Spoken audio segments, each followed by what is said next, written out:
Real quick one for knee health, eccentric versus concentric. I don't want to go into it too deeply, but these were the names given in weight training. Eccentric referring, say I was doing a curl, the way down. That's when a muscle goes from a tighter position to a more lengthened position. And then the concentric is when it goes from a more lengthened position to a tighter position. When it comes to your knee health, as you can see, I did my undergrad in drawing. And you can see when the knee is in a bent position. Can we see this here? Mm-hmm. When I push up and I go to a straightened position, that's going from where it's more bent to now more straight. That's the concentric of knee training. But the eccentric, the way down, is very important for long-term benefit.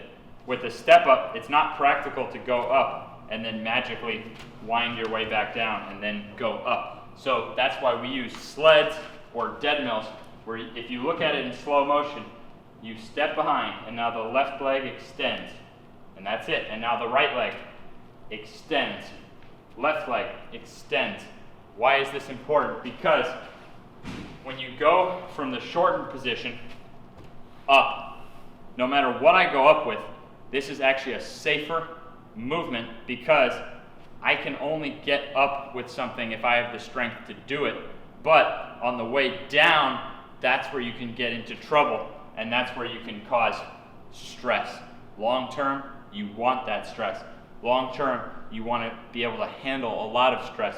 But short term, when in doubt, you can always go back to more backward sled or dead mill because you're just strengthening that muscle tendon connection. You're strengthening here without pulling them apart. The stress of pulling them apart is what protects you long term, but short term it can be too stressful. So understanding this is really as simple as understanding that what you can do more of is reverse sled and reverse dead mill. What you can do less of, but which you need for the long term, is being able to do step ups very strong, split squats very strong. When you're very strong on those, KOT squats very strong.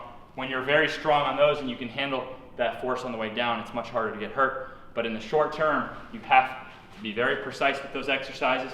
You have to be very sure not to work through painful ranges that you can't handle on the way down. So understand that relationship. Long-term gains of eccentric versus short-term gains of concentric. More volume of reverse sled and reverse dead mill if you're having pain right now. And then safer but surer long-term progression of your eccentric exercises.